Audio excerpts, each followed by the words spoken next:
आप सभी को नमस्कार। जीएस गुरुकुल लर्निंग चैनल में आप सभी का स्वागत है।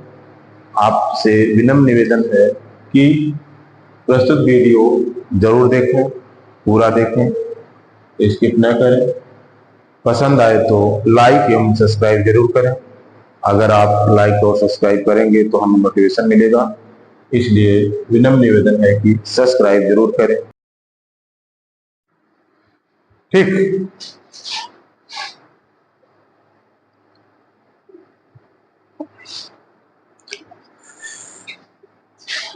आज की क्लास होगी विजयनगर साम्राज्य पर। ठीक, इसकी स्थापना, विजयनगर साम्राज्य की स्थापना हरिहर और बुक्का नामक दो भाइयों ने की। ठीक है, कब की थी? 1336 में। ठीक है, हरिहर बुक्का नामक दो भाइयों ने इस साम्राज्य की स्थापना की थी 1336 में। और इन भाइयों ने अपने पिता संगमा के नाम पर, ठीक है, संगमा के नाम पर अपने वंश का नाम क्या रखा? संगम वंश रखा। संगम वंश रखा। ठीक है, संगमा के नाम से अपने वंश का नाम संगम वंश रखा। ठीक है, अब प्रश्न यह है कि यह संगमा कौन था? जी। संगमा कहा जाता है कि ये सरदार पशुपालकों से संबंधित था। कहा जाता है ये चरवाहों का सरदार था। ठीक, और इसने कंपिली के कंपिली के राजकुमारी से विवाह किया था। ठीक, ये कंपिली क्या था? कंपिली 14वीं सदी का अल्पकालिक राज्य था। क्या था? अल्पकालिक राज्य। अल्पकालिक राज्य से मतलब यहाँ है कि थोड़े समय के लिए राज्य हुआ था, क्योंकि ये कंपनी का स्थापना होयसेल से संबंधित था। ठीक, होयसेल, यही होयसेल वालों ने ही कंपनी राज्य की स्थापना की थी। बाद में ये तुगलकों ने इनको नष्ट कर दिया। ठीक, कंपनी राज्य को तुगलकों ने नष्ट कर दिया और ये राज्य समाप्त हो गया। ठीक, अब प्रश्न ये उठता है कि ये आगे कैसे ये संगमा कैसे गिरफ्तार हुआ, पकड़ा गया, कैसे मुस्लिम बना? ये थोड़ा सा एक कहानी है हरिहर और बुक्का। ठीक है, हरिहर और बुक्का कैसे गिरफ्तार हुए, मतलब मुस्लिम साम्राज्य के अधीन कैसे आए। 1325 में मोहम्मद बिन तुगलक, 1325 में मोहम्मद बिन तुगलक, ठीक, इसके भाई ने विद्रोह किया था। चचेरे भाई थे, चचेरे भाई लगते थे, और इन्होंने ही विद्रोह किया था। बहाउद्दीन नाम था इनका। ठीक है, बहाउद्दीन। तो इसी विद्रोह को दबाने के लिए मोहम्मद बिन तुगलक दक्षिण आया। कहाँ आया? दक्षिण। और ये विद्रोह दब गया, लेकिन इनका चचेरा भाई जो है भागकर कहाँ गया? काम्पिली। ठीक, काम्पिली गया, और जब काम्पिली गया तो यहां बहाउद्दीन को शरण दे दिया काम्पिली ने। किसने दे दिया? काम्पिली ने शरण दे दिया। जब शरण दे दिया तो जो तुगलक थे ये नाराज हो गए। ठीक है, तुगलक नाराज हो गए, और जब नाराज हो गए तो इन्होंने काम्पिली पर आक्रमण कर दिया और काम्पिली को नष्ट कर दिया। काम्पिली को नष्ट कर दिया, और इसी काम्पिली राज्य में हरिहर और बुक्का, हरिहर और बुक्का, यहाँ की सेना में ये लोग भी अधिकारी थे। ठीक है, इसी कामपिली से संबंधित थे और यहाँ पर ये अधिकारी थे। तो इन्हीं हरिहर और बुक्का को, हरिहर और बुक्का, हरिहर और बुक्का को क्या किया कि ये सेना जो तुगलक थे, अपने इनको अरेस्ट कर लिए, मतलब इनको बंदी बना लिए।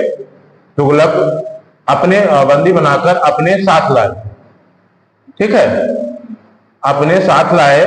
फिर इसके बाद क्या हुआ कि कालांतर में इनको ये मुस्लिम धर्म यानी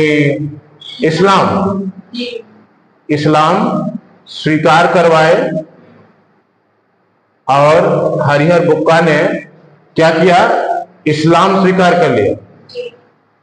फिर कालांतर में दक्षिण में पुनः अशांति हुई। क्या? हाँ, दक्षिण में अशांति हुई और इसी अशांति को दबाने के लिए तुगलक ने किसको भेजा? हाँ, हरिहर और बुक्का को भेजा। तो इन लोगों ने क्या किया, विद्रोह को दमन तो कर दिया, लेकिन फिर ये अपने गुरु विद्यारण्य की प्रेरणा से पुनः हिंदू बन गए। ठीक, अपने गुरु विद्यारण्य की प्रेरणा से पुनः हिंदू बन गए और क्या किए, पुनः हिंदू बन गए। और इन्होंने फिर वही विजयनगर साम्राज्य की स्थापना की। हरिहर बुक्का पुनः हिंदू बन गए। हिंदू बन गए किसकी प्रेरणा से? विद्यारण्य की प्रेरणा से इन्होंने ही इनके अंदर ये प्रेरणा जगाई कि आप जो है यहाँ साम्राज्य अपने स्थापित कर सकते हो। ठीक है, तो विद्यारण्य की प्रेरणा से हिंदू बन गए और विजयनगर साम्राज्य की स्थापना की। विजयनगर साम्राज्य की स्थापना की। ठीक, विजयनगर साम्राज्य की स्थापना की। ठीक, और ये इसके बाद इनका काल विजयनगर साम्राज्य में लगभग 4 वंश हुए। कौन सा? संगम वंश, सलू वंश, तुलु वंश और अरवीड वंश। ठीक है, संगम वंश, सुलु वंश, तुलु वंश और अरवीड वंश। ठीक, ये विजयनगर साम्राज्य में कितने वंश हुए? 4 वंश हुए। ठीक है, ये 4 वंश हुए और इन वंशों का नाम क्या है? वंशों का नाम संगम वंश, सलू वंश, तुलु वंश और अरावीड वंश। ठीक है, और ये लगभग 300 वर्षों तक से अधिक का शासन, ये सारे वंश मिलकर 300 वर्षों से अधिक 300 वर्षों से अधिक समय तक शासन किया। ठीक, 300 से अधिक वर्षों तक शासन किया। ठीक है, अब हम क्रम से देखेंगे कि कब किसका शासन रहा। तो सबसे पहले संगम वंश के जो प्रमुख शासक थे, हरिहर। हाँ, संगम वंश के प्रमुख शासक हरिहर प्रथम का काल क्या रहा?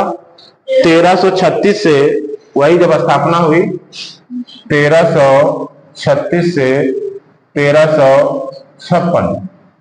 ठीक, लगभग 20 वर्षों तक इनका शासन रहा, 1336 से 1356।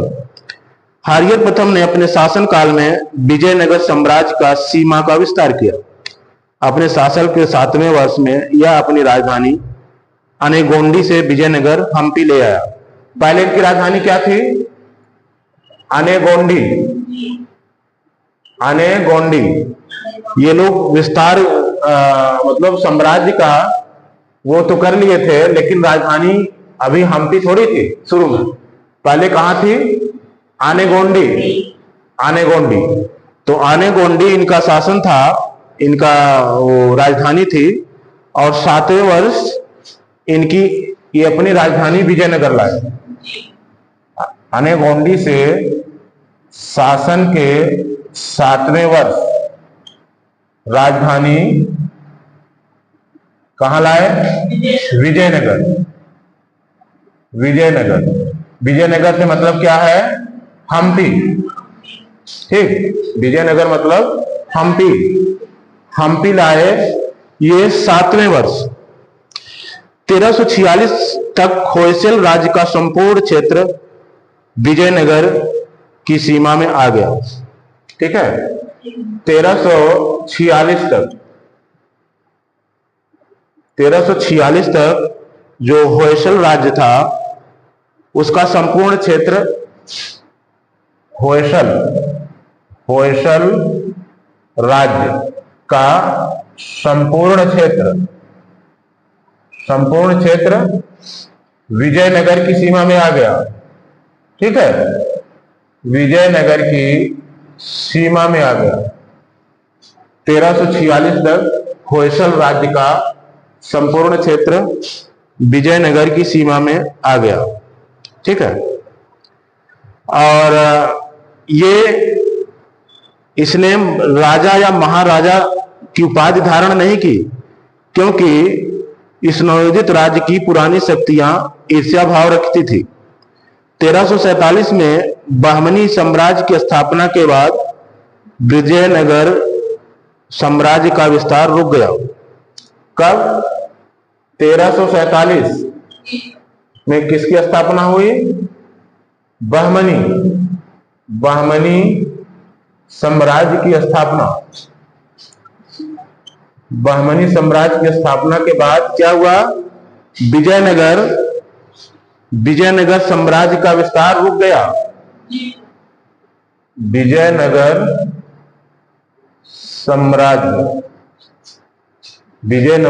साम्राज्य का विस्तार रुक गया।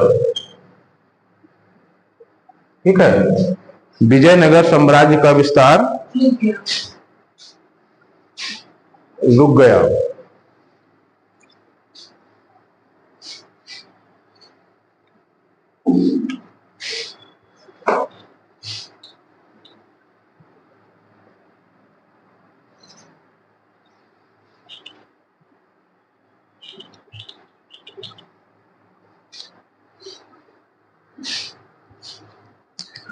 और फिर 1356 में हरिहर की मृत्यु के बाद कौन शासक बना?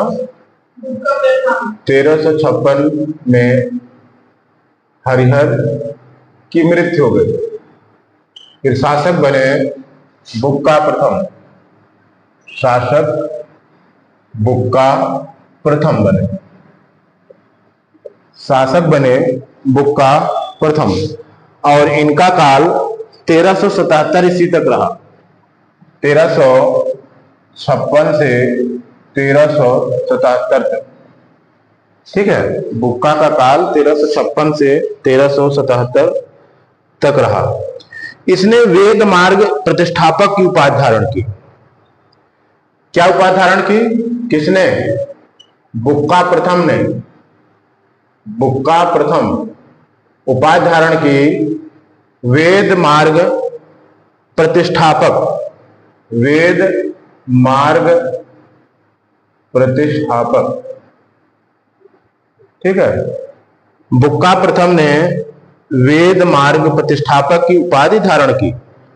बुक्का के शासन काल में विजयनगर कहां? उत्तर में तुंगभद्रा, दक्षिण में तमिल तथा चेर राज्य। इनके काल में ये राज्य जो है विजयनगर का विस्तार था उत्तर में कहां तक? विजयनगर का विस्तार उत्तर में तुंगभद्रा घाटी से दक्षिण में तमिल तथा चेर राज्य। तुंगभद्रा घाटी, दक्षिण में तमिल तथा चेर राज्य, दक्षिण में तमिल तथा चेर राज्य। ठीक, दक्षिण में तमिल तथा चेर राज्य जो वर्तमान केरल को मिलाते हुए रामेश्वर तक विस्तृत था। ठीक है, वर्तमान केरल को मिलाते हुए रामेश्वरम तक, वर्तमान केरल को मिलाते हुए रामेश्वरम तक विस्तृत था। बहमनी शासक से संघर्ष और तत्कालीन शासक मोहम्मद शाह प्रथम के साथ युद्ध में पहली बार तोपों का प्रयोग हुआ था। ठीक है, किससे? इन्हीं के समय में बहमनी शासक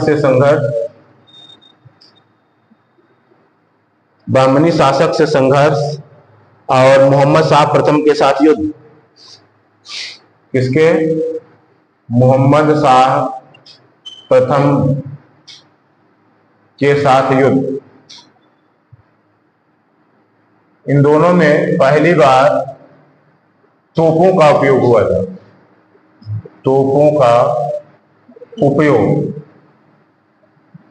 पहली बार तोपों का उपयोग।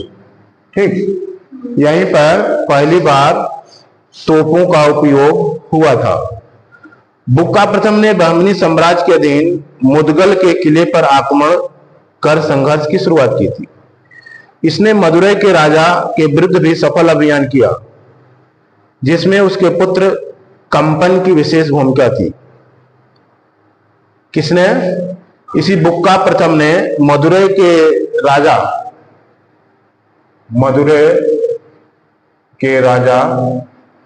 के विरुद्ध अभियान किया।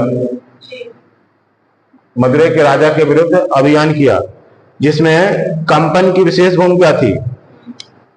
ठीक है, कंपन की पत्नी गंगा देवी ने इस पराक्रम पर संस्कृत में मदुरै विजयम नामक पुस्तक लिखी थी। किसमें? इसमें कंपन की विशेष भूमिका थी। कंपन की विशेष भूमिका,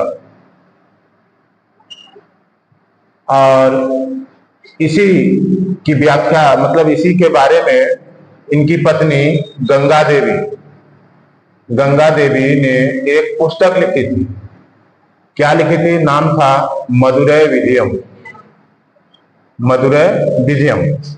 और मतलब कि ये अभियान जो मदुरै के खिलाफ था, तो वो एक प्रकार से कंपन का ही अभियान कह सकते हैं, क्योंकि कंपन की विशेष भूमिका थी। ठीक है, फिर इसके बाद बुक्का प्रथम को साहित्यकारों ने तीनों समुद्रों का स्वामी कहा। किसको?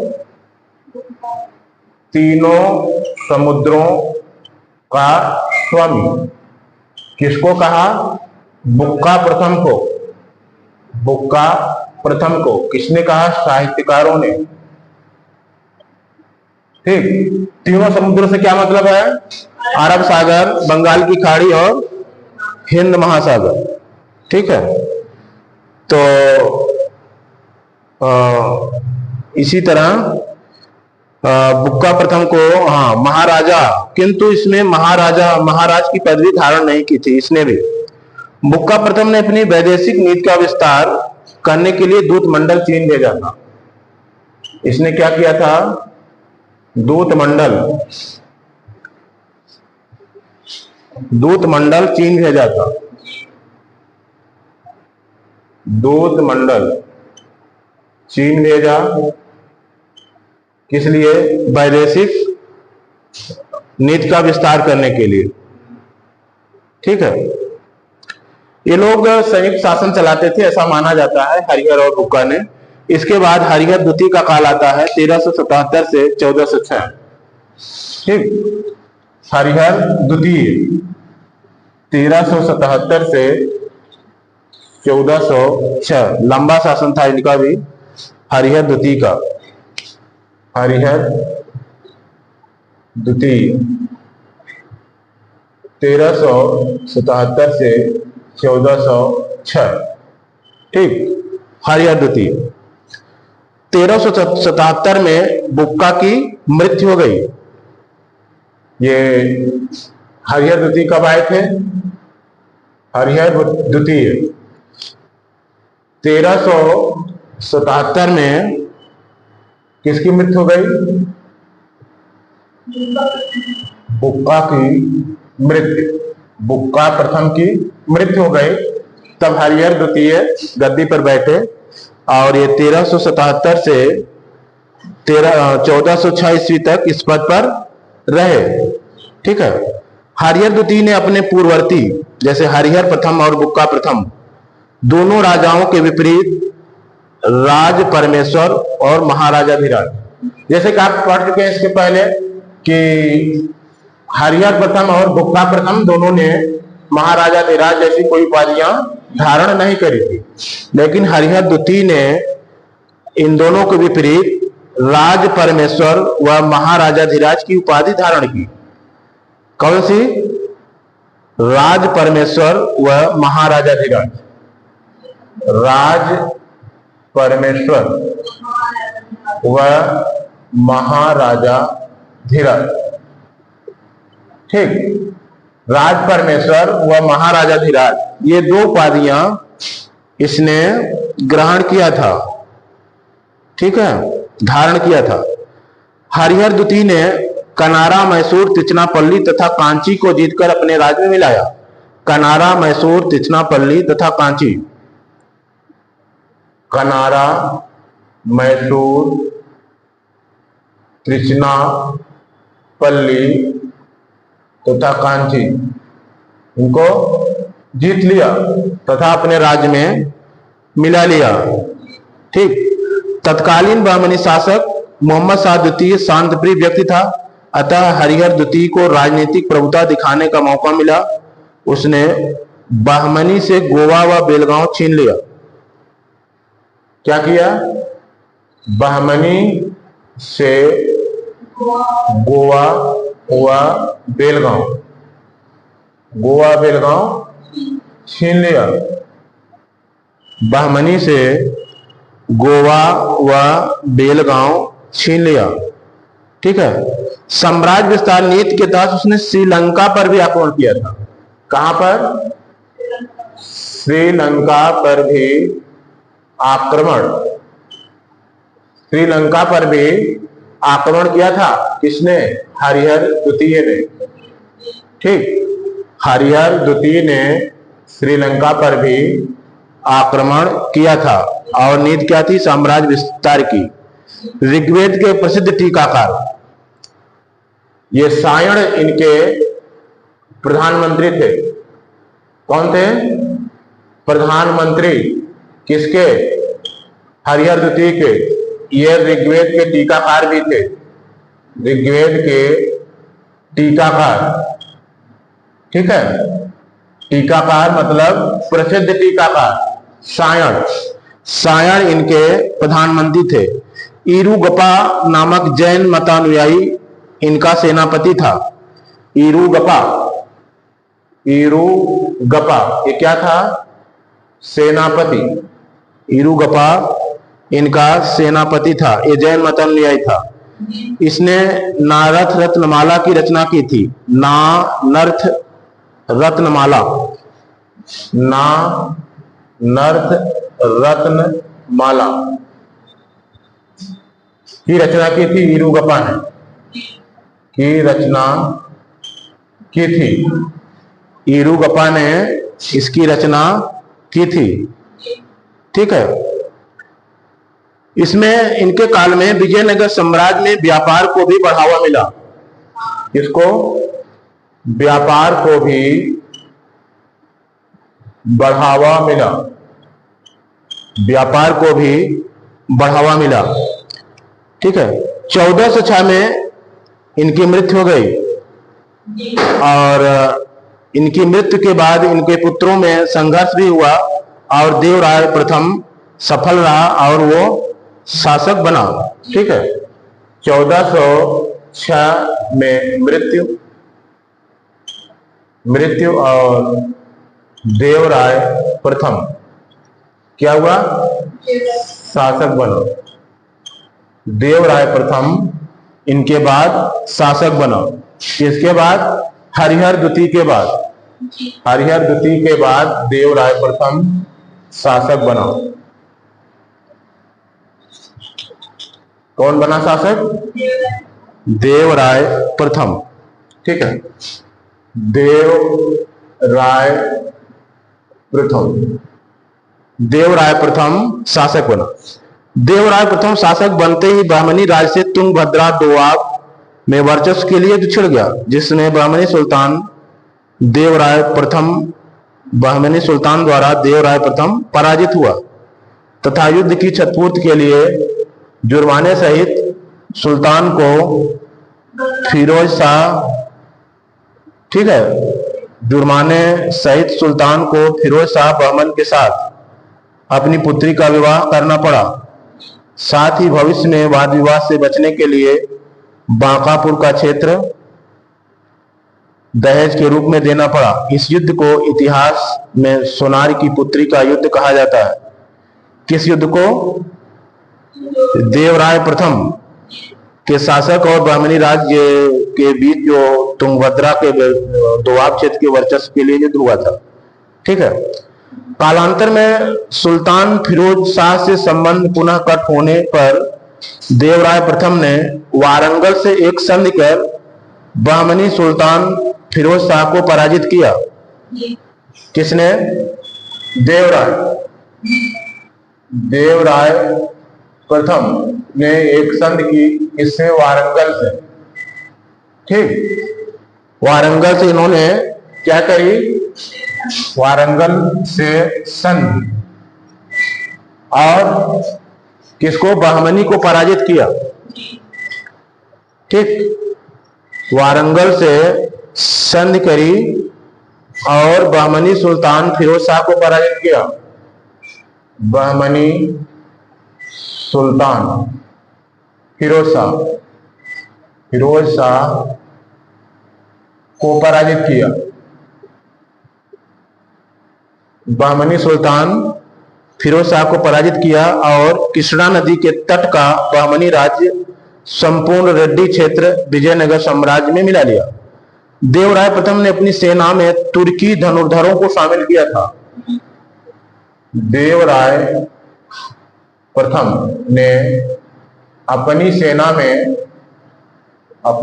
में तुर्की धनुर्धरों को शामिल किया था। तुर्की धनुर्धरों को शामिल किया था। ठीक, तुर्की धनुर्धरों को अपनी सेना में शामिल किया था। सिंचाई कार्य हेतु देवराय ने हरिद्रा या हरिहर नदी और तुंगभद्रा नदी पर बांध बनवाया। हरिद्रा नदी पर और तुंगभद्रा नदी पर, हरिद्रा पर और तुंगभद्रा, इन दोनों नदियों पर बांध बनवाया और सिंचाई के लिए नहरें निकाली। ठीक है, सिंचाई के लिए नहरें निकाली।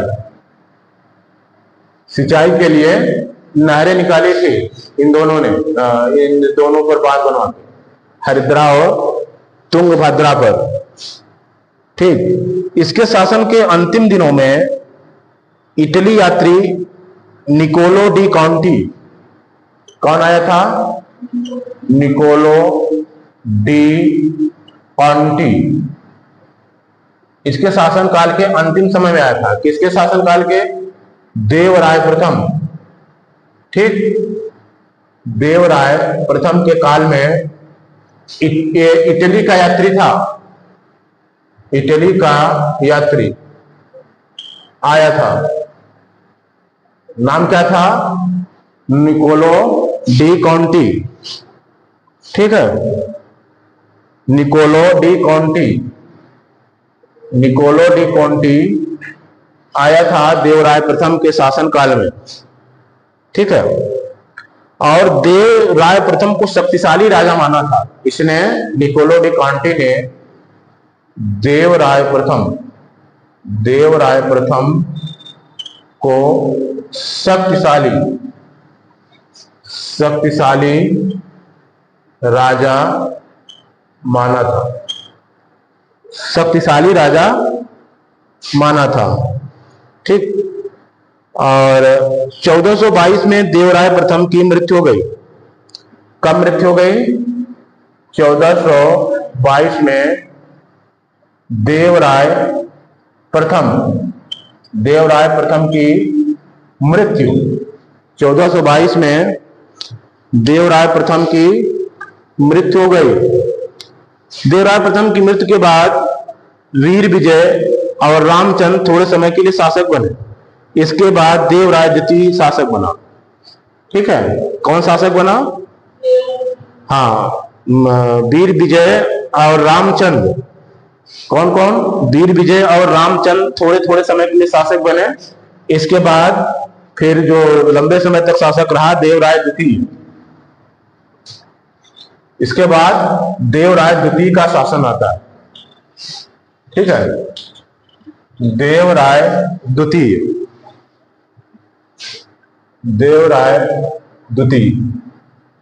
ठीक, देवराय द्वितीय को संगम वंश का सबसे महानतम शासक माना जाता है। क्या था? इसका काल था 1422 से 1446। 1422 से 1446। ठीक, ये क्या थे? संगम वंश के महानतम शासक। संगम वंश के महानतम शासक। ठीक, देवराय द्वितीय संगम वंश के महानतम शासक थे। देवराय द्वितीय ने अनेक उपाधियां धारण की थी, जैसे गज बटेकर, गज बेटकर, इम्माद देवराय। क्या? गज बेटकर, इम्माद देवराय। गज बेटकर और इम्माद देवराय। गज बेटकर मतलब हाथियों का शिकारी, इम्माद देवराय, इन्होंने उपाधियां धारण की थी। ये क्या थी? दोनों इनकी उपाधि थी। उपाधियां किसकी? देवराय द्वितीय की। ठीक है, हरिविलासम पुस्तक के लेखक ये श्रीनाथ थे। ये तेलुगु विद्वान थे। ये देवराय द्वितीय के दरबार में रहते थे। किसके लेखक थे? हरिविलासम।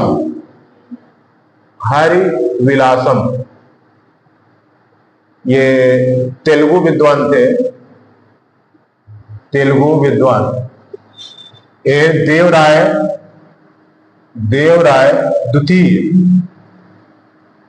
द्वितीय के दरबार में रहते थे।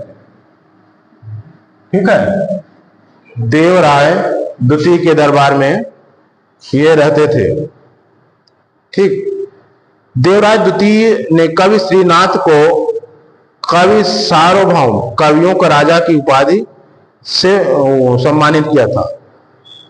ठीक है, कवि सार्वभौम श्रीनाथ। ठीक, तेलुगु भाषा के विद्वान देवराय द्वितीय के दरबार में जो रहते थे, श्रीनाथ। क्या नाम था? श्रीनाथ। इनको कौन सी उपाधि दी गई थी? श्रीनाथ को कवि सार्वभौम। कवि सार्वभौम। कवि सार्वभौम से क्या मतलब है? कवियों का राजा। कवियों का राजा, ये इनकी क्या थी? उपाधि थी। किसकी उपाधि थी? श्रीनाथ की। ठीक है, कवियों के राजा की उपाधि श्रीनाथ की थी। देवराय द्वितीय ने सेना का प्रशासन पुनर्गठन किया और भारी संख्या में मुसलमानों को अपनी सेना में शामिल किया था। देवराय द्वितीय ने अपने साम्राज्य विस्तार सीलोन श्रीलंका से गुलबर्गा तक तथा उड़ीसा से मालाबार तक किया। ठीक, इनका अगर साम्राज्य विस्तार की बात करें, साम्राज्य विस्तार, तो ये गुलबर्गा से सीलोन तक, सीलोन मतलब श्रीलंका, गुलबर्गा से सीलोन तक, और दूसरी तरफ कहां था, दूसरी तरफ ओडिशा से मालाबार तट तक, ओडिशा से मालाबार तट तक। ठीक है, मतलब पूरा दक्षिण का भाग इनके साम्राज्य विस्तार में था, देवराय द्वितीय के साम्राज्य विस्तार में।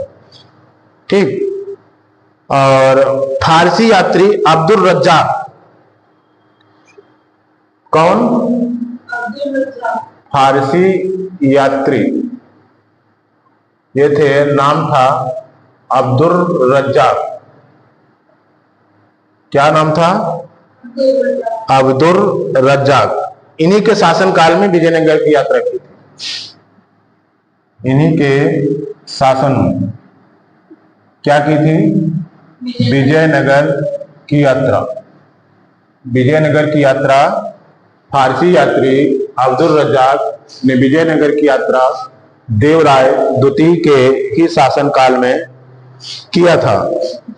ठीक है, और उसे खुरासन के सुल्तान मिर्जा शाहरुख ने अपने दूत के रूप में भेजा था। किसने? ये अब्दुल रज्जाक को खुरासन के सुल्तान थे, खुरासन के सुल्तान मिर्जा शाहरुख, किसके? दूत के रूप में भेजा था। दूत के रूप में विजयनगर भेजा था। किसने भेजा था? खुरासन के सुल्तान ने। ठीक है, और अब्दुल रज्जाक विजयनगर को संसार में देखे और सुने गए नगरों में सबसे भव्य माना। इसने विजयनगर को क्या माना? संसार में देखे गए सुने गए नगरों में सबसे भव्य। एक क्वेश्चन आ चुका है, सबसे भव्य माना। किसने माना था? अरबी यात्री अब्दुल रज्जाक, जो कि खुरासन के सुल्तान मिर्जा शाहरुख के दूत के रूप में विजयनगर में आया था और देवराय द्वितीय के समय में आया था। उसने संसार में देखे गए सुने गए नगरों में सबसे भव्य नगर विजयनगर को माना। ठीक, किसको माना? विजयनगर को सबसे भव्य नगर माना। ये बात किसने कही? अब्दुल रज्जाक ने। ठीक है, 1446 में देवराय की मृत्यु के बाद संगम वंश का पतन हो गया। ठीक है, 1446 में देवराय की मृत्यु हो जाती है। इसी के साथ संगम वंश का पतन हो जाता है। विजयनगर साम्राज्य का नहीं, संगम वंश का। ठीक, तो विजयनगर साम्राज्य तो भी है, अब यहां पर संगम वंश का पतन हो जाता है और एक नया वंश आता है। ठीक, तो 1446 में देवराय द्वितीय की मृत्यु। ठीक, संगम वंश का पतन, संगम वंश का पतन। ठीक, संगम वंश का पतन हो जाता है। फिर देवराय द्वितीय का उत्तराधिकारी कौन था? मल्लिकार्जुन गद्दी पर आसीन हुआ, जिसे प्रौढ़ देवराय कहा जाता है। इसने मल्लिकार्जुन क्या हुआ? मल्लिकार्जुन संगम वंश के जब देवराय द्वितीय का पतन के बाद, यहां पर पतन से मतलब कि पतन की शुरुआत हो गई थी। ठीक, पतन की शुरुआत, कहने का मतलब एक ऐसा नहीं है कि एकदम समाप्त हो गया था। पतन का मतलब शुरुआत। तो इसके बाद कौन हुआ? मल्लिकार्जुन गद्दी पर आसीन हुआ। मल्लिकार्जुन, इसको प्रौढ़ देवराय कहा गया। प्रौढ़ देवराय, क्या? प्रौढ़ देवराय इसको कहा जाता था। इसके बाद विरूपाक्ष द्वितीय हुआ 1465 से 1485। विरूपाक्ष द्वितीय, इसका काल कब था? 1465 से 1485। 1465 से 1485, ठीक। 1465 से 1485 ये संगम वंश का अंतिम शासक था, ठीक है। संगम वंश का अंतिम शासक। हालांकि पतन कब शुरू हो गया था? पतन कब हो गया था? देवराय द्वितीय के समय से ही।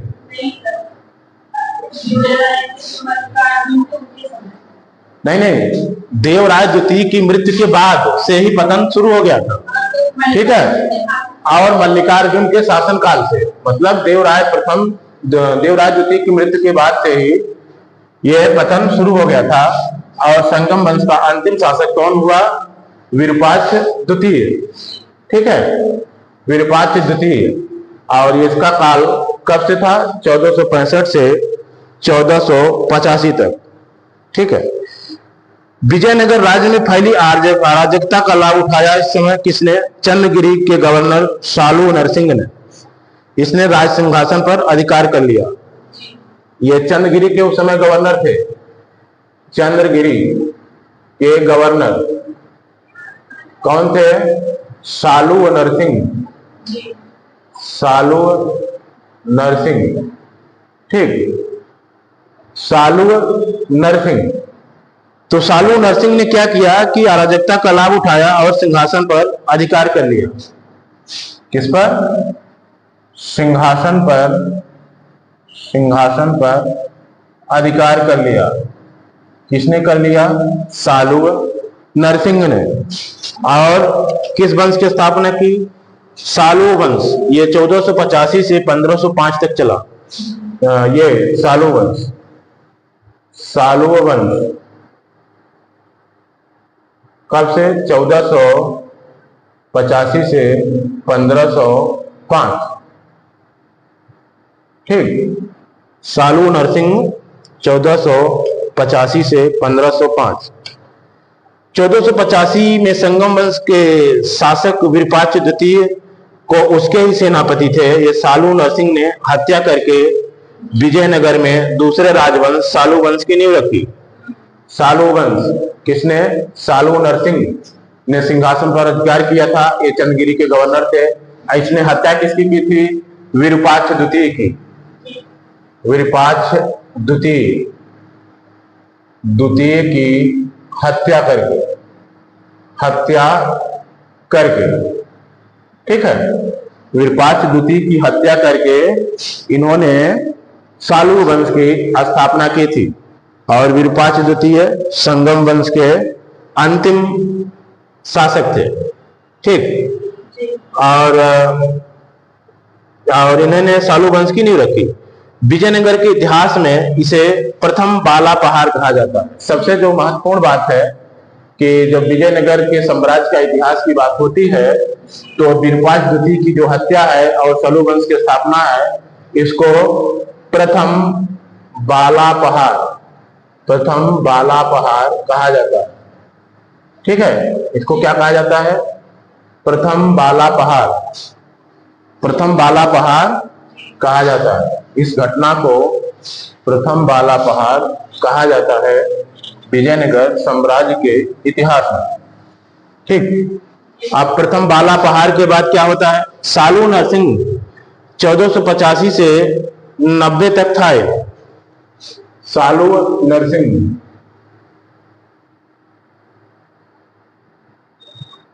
1485 85 से 90 तक।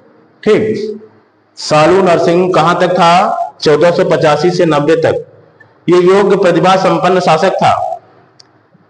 ये कौन था? योग्य था और प्रतिभा संपन्न था। उसने विजयनगर के क्षेत्र जो संगम वंश के समय बहमनी और उड़ीसा द्वारा हड़प लिए गए थे, पुनः प्राप्त कर लिए।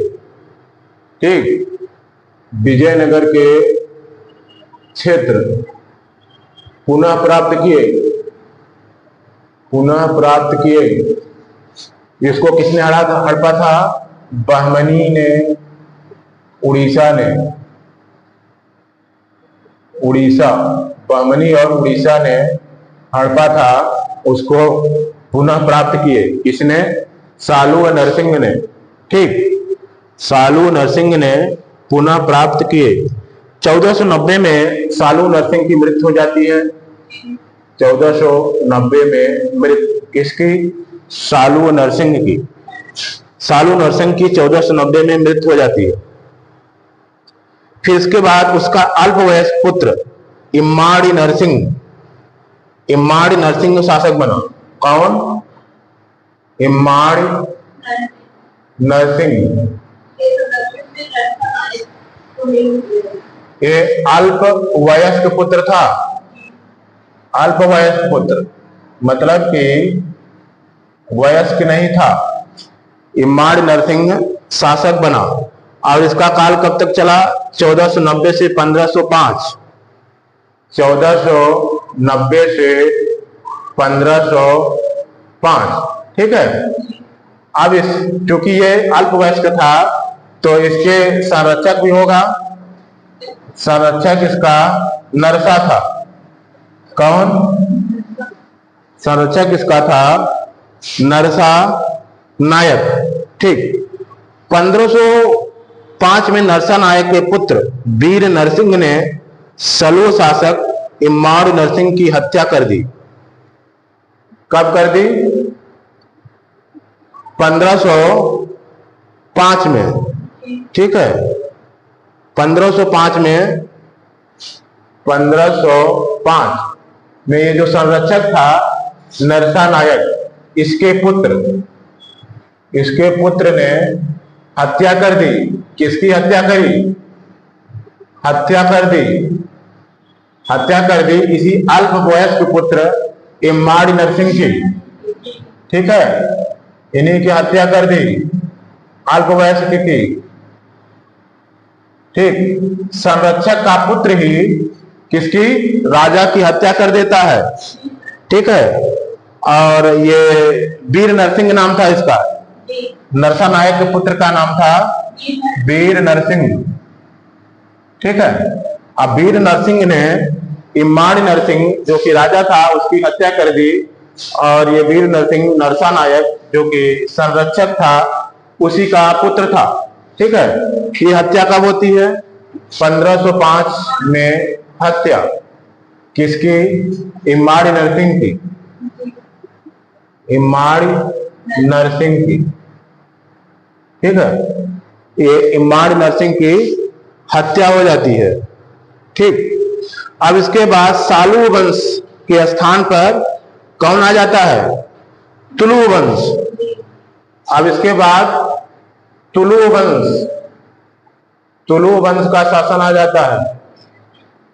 तुलु वंश का शासन। अब ये भी बालक ही था, इसीलिए इसे द्वितीय बाला पहाड़ कहा जाता है। द्वितीय क्या कहा जाता है? द्वितीय बाला पहाड़। ठीक, यही विजयनगर साम्राज्य के इतिहास में ये द्वितीय बाला पहाड़ की घटना थी। ठीक है, इम्माड़ी नरसिंह का मारा जाना द्वितीय बाला पहाड़ की घटना थी, एक प्रकार से षड्यंत्र था।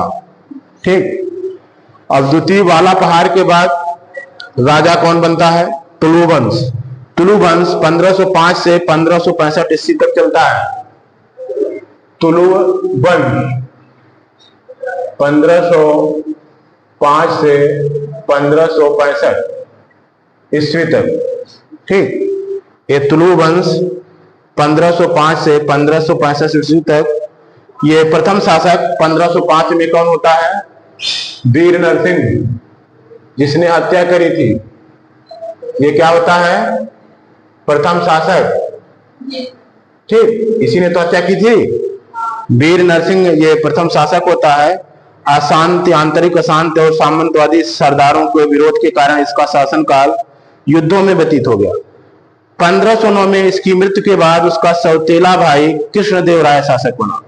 ठीक है, 1509 में मृत्यु हो जाती है और सौतेला भाई, इसी का सौतेला भाई था, सौतेला भाई कृष्णदेव राय, कृष्णदेव राय यही शासक बनता है। और इस कृष्णदेव राय की चर्चा बाबर ने अपनी आत्मकथा तुझे के बाबरी में किया है और इसके शक्तिशाली राज्यों में एक माना है। ठीक, जिन 5 राज्यों का नाम गिना है उसमें ये कृष्णदेव राय का विजयनगर भी था। ठीक, तो कृष्णदेव राय तुलु वंश तथा विजयनगर साम्राज्य का महानतम शासक था। किसका? तुलु वंश, तुलु वंश का भी और विजयनगर साम्राज्य का भी। विजयनगर साम्राज्य का महानतम शासक, का महानतम शासक कौन था? कृष्णदेव राय। ठीक है, महानतम शासक कौन था? कृष्णदेव राय। कृष्णदेव राय जब शासक बना तो जाहिर सी बात है अव्यवस्था, शांति व्याप्त थी, जिस पर कृष्णदेव राय ने कठोर कानून व्यवस्था स्थापित करके नियंत्रण किया। कृष्णदेव राय ने 1510 में बीदर के शासक महमूद शाह को पराजित किया। 1510 में किसको पराजित किया? बीदर के शासक महमूद शाह को। महमूद शाह को, ठीक है, बीदर के शासक महमूद शाह को पराजित किया। ठीक है, और 1510 में 1512 में रायचूर, दोआब और गुलबर्गा दुर्गों को जीत लिया। 1512 में रायचूर, कौन सा? रायचूर, दोआब और गुलबर्गा। रायचूर, दोआब और गुलबर्गा के क्षेत्रों को जीत लिया। किसने? इसी कृष्णदेव राय ने 1512 में। ठीक है, 1513 से 18 के बीच उड़ीसा के गजपत शासक के विरुद्ध कई बार इन्होंने अभियान किया और उड़ीसा के शासक प्रताप रुद्र देव ने कृष्णदेव राय से संधि कर ली और अपनी पुत्री का विवाह कर दिया। 1513 से 18 के बीच इसने उड़ीसा के ऊपर कई अभियान किए। ठीक है, कई अभियान किए। तो यहां पर जो प्रताप रुद्रदेव था, प्रताप रुद्रदेव ने कृष्णदेव राय से संधि कर ली। कृष्णदेव राय से क्या करी? संधि कर ली, संधि। और अपनी पुत्री का विवाह कर दिया। किससे? कृष्णदेव राय से। कृष्णदेव राय से अपनी पुत्री का विवाह कर दिया। ठीक, 1520 में कृष्णदेव राय ने गोलकुंडा को हराकर वारंगल पर अधिकार कर लिया। 1520 में कृष्णदेव राय किस पर कर लिया अधिकार? वारंगल पर, गोलकुंडा को हराकर।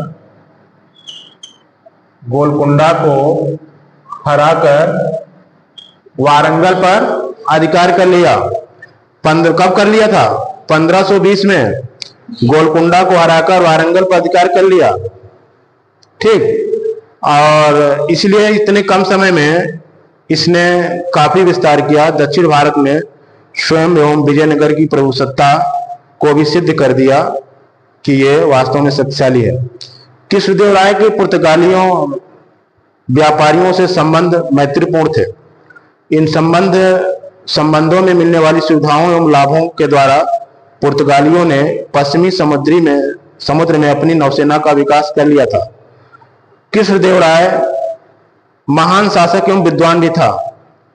उसने जिस कारण से उसके विद्वानों की परख भी थी, उसने अनेक विद्वानों को संरक्षण प्रदान किया था। उसके दरबार में 8 विद्वान निवास करते थे जिनको अष्टदिग्गज कहा जाता था। ठीक है, मतलब कृष्णदेवराय के दरबार में अष्टदिग्गज पाए जाते थे। ठीक है, अष्टदिग्गज पाए जाते थे। ये क्या थे? ये क्या थे अष्टदिग्गज? अष्टदिग्गज, हाँ, तेलुगु कवियों में ये तेलुगु विद्वान थे। तेलुगु कवि अष्टदिग्गज, 8 तेलुगु विद्वान, है ना। अष्टदिग्गज से मतलब हुआ 8 तेलुगु विद्वान। ये कृष्णदेवराय के ही दरबार में रहते थे। ठीक, अष्टदिग्गज, 8 तेलुगु विद्वान, अष्टदिग्गज, 8 तेलुगु विद्वान किसके दरबार में रहते थे? कृष्णदेवराय के विद्वान में दरबार में 8 तेलुगु कवि थे, तेलुगु विद्वान थे, जो कि अष्टदिग्गज कहे जाते थे। ठीक, कवियों में पेड्डाना सर्वप्रमुख थे। कौन थे? पेड्डाना। इन कवियों में पेड्डाना सर्वप्रमुख थे। ठीक, और कृष्णदेवराय ने विद्वान भी थे स्वयं भी। तो कृष्णदेवराय ने तेलुगु में आमुक्त माल्यद, ठीक है, आमुक्त माल्यद नामक ग्रंथ की रचना की थी। किसमें? तेलुगु में की थी। और किसने किया था? कृष्णदेवराय ने। ठीक, आमुक्त माल्यद की रचना किसने की थी? कृष्णदेवराय ने। ठीक है, और जो कौटिल्य के अर्थशास्त्र की तरह राज व्यवस्था पर आधारित थी। हाँ, आमुक्त माल्यद किस पर है? राज व्यवस्था पर है। राज व्यवस्था पर यह ग्रंथ है। किसकी तरह? अर्थशास्त्र की तरह। कौटिल्य के अर्थशास्त्र की तरह ये राज व्यवस्था की ग्रंथ है। और ये ग्रंथ का क्या नाम है? आमुक्त माल्यद। ठीक, कृष्णदेवराय को कृष्णदेवराय के समय में सांस्कृतिक उपलब्धियां बहुत ही अच्छी रही, इसीलिए इन्हें क्या कहा जाता है? आंध्रभोज। किसको? आंध्रभोज किसको कहा जाता है? कृष्णदेवराय को। क्यों कहा जाता है? सांस्कृतिक उपलब्धियों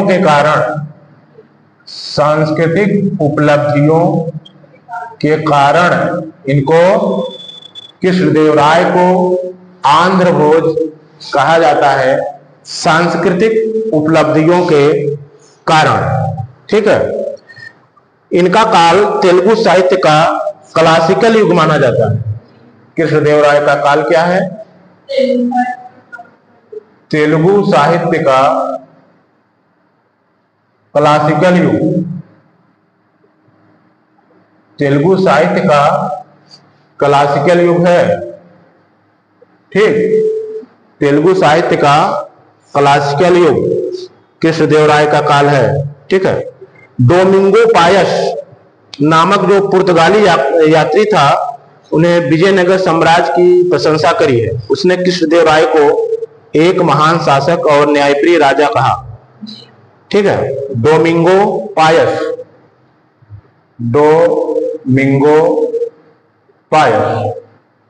ये क्या था? यात्री था। डोमिंगो पायस यात्री था और इसने पुर्तगाली यात्री था ये, और विजयनगर साम्राज्य की प्रशंसा की है और कृष्णदेव राय को एक महान शासक और न्यायप्रिय राजा कहा। कृष्णदेव राय, कृष्णदेव राय क्या थे? महान शासक और न्यायप्रिय राजा। महान शासक और न्यायप्रिय राजा। कृष्णदेव राय को महान शासक और न्यायप्रिय राजा किसने कहा? डोमिंगो पायस, ये पुर्तगाली यात्री था। डोमिंगो पायस यात्री था, पुर्तगाली। ठीक है, डोमिंगो पायस ने कृष्णदेव राय को महान शासक और न्यायप्रिय राजा कहा। कृष्णदेव राय के शासन काल में एक अन्य पुर्तगाली यात्री भी आया था जिसका नाम था बारबोसा। क्या नाम था? बारबोसा। ठीक है, बारबोसा के साथ क्या खास है? इसने भी विजयनगर की यात्रा की थी और कृष्णदेव राय के श्रेष्ठ प्रशासन और उसके साम्राज्य की समृद्धि का बखान खुले शब्दों में किया था। बारबोसा के अनुसार कृष्णदेव राय धर्मनिरपेक्ष शासक था। ठीक है, क्या था कृष्णदेव राय? कृष्णदेव राय धर्मनिरपेक्ष शासक था। ये कौन कहता है? बारबोसा कहता है। ये विजयनगर आया था। ठीक है, और कृष्णदेव राय ने अपनी माता नागला देवी के नाम पर नगलापुर नामक नगर की स्थापना की थी। किसने किया था?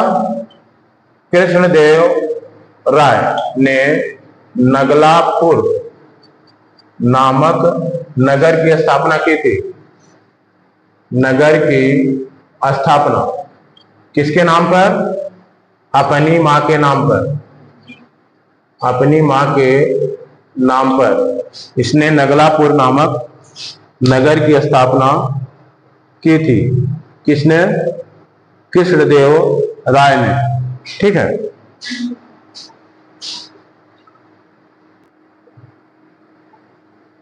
इसके बाद है कृष्णदेव राय के उत्तराधिकारी। ठीक है, तो कृष्णदेव राय के उत्तराधिकारियों में क्योंकि इसके पुत्र थे, इनमें आपस में विवाद हो गया और ये उसका लाभ उठा करके, और वो छोटे भी थे तो उनका लाभ उठा करके सौतेला भाई अच्युत देव राय क्या हुआ? पहला उत्तराधिकारी हुआ। ठीक, इसके बाद अगला उत्तराधिकारी सदाशिव राय हुआ। सदाशिव राय, और सदाशिव राय पर इसके मंत्री राम राय का ही प्रभाव था। और राम राय थोड़ा कूटनीतिक नहीं था और ये इसके खिलाफ जो है मुस्लिम राज्यों ने एक संघ बना लिया। ठीक है, मुस्लिम राज्यों ने संघ बना लिया और वो मुस्लिम राज्य कौन थे? अहमदनगर, बीजापुर, गोलकुंडा और बीदर। हालांकि राम राय ये कुछ पहले प्रबंधन का प्रयास किया और उन्होंने 5 मुस्लिम राज्यों अहमदनगर, बीजापुर, गोलकुंडा, बीदर और बरार में फूट डालने का प्रयास किया। ठीक, और एक दूसरे की सहायता देने की नीति अपनाई, लेकिन अंततः ये सफल नहीं रहा और राम राय के खिलाफ 4 मुस्लिम राज्यों ने अहमदनगर, बीजापुर, गोलकुंडा और बीदर ने मुस्लिम महासंघ का निर्माण किया। किसका? मुस्लिम महासंघ का निर्माण किया और 1565 में राम राय के विरुद्ध युद्ध की घोषणा की। कब? 1565 में। और ये तालीकोटा या राजसी तंगड़ी, ये राजसी तंगड़ी गांव का नाम है, तो वहीं पर यह युद्ध होता है और इस युद्ध में राम राय परास्त हो गए। ठीक है, इस युद्ध में राम राय परास्त होता है। ठीक, और संयुक्त मोर्चा जो बना था ये इसमें बरार शामिल नहीं था, ये भी ध्यान रखिएगा। ये भले ही मुस्लिम महासंघ कहा जा रहा है, इसमें बरार शामिल नहीं था। इसमें क्या था? यही अहमदनगर, बीजापुर, गोलकुंडा और बीदर। ठीक है, तो इसमें राम राय परास्त हुआ। ठीक, और इस युद्ध में राम राय को पकड़कर उसकी हत्या कर दी गई। किसकी? राम राय की हत्या, राम राय मार दिया गया इस युद्ध में, पकड़कर उसकी हत्या कर दी गई। और विजयनगर को लूट कर ध्वस्त कर दिया गया। विजयनगर में क्या हुई? लूट हुई, और लूट कर विजयनगर को ही ध्वस्त कर दिया गया। ठीक, विजयनगर जैसी राजधानी को ध्वस्त कर दिया गया।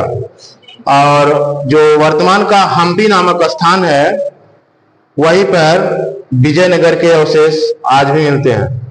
हम्पी, ठीक है, हम्पी एक कर्नाटक में स्थान है, कर्नाटक में। वहां पर विजयनगर क्या जो राजधानी थी उसके अवशेष आज भी मिलते हैं। ठीक, तो इसके बाद किसका शासन आता है?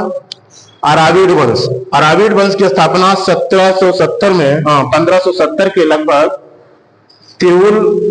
तिरुमल ने पेनकोंडा में की थी। यह दक्षिण भारत के विजयनगर साम्राज्य का चौथा और अंतिम वंश था। ठीक है, दक्षिण भारत के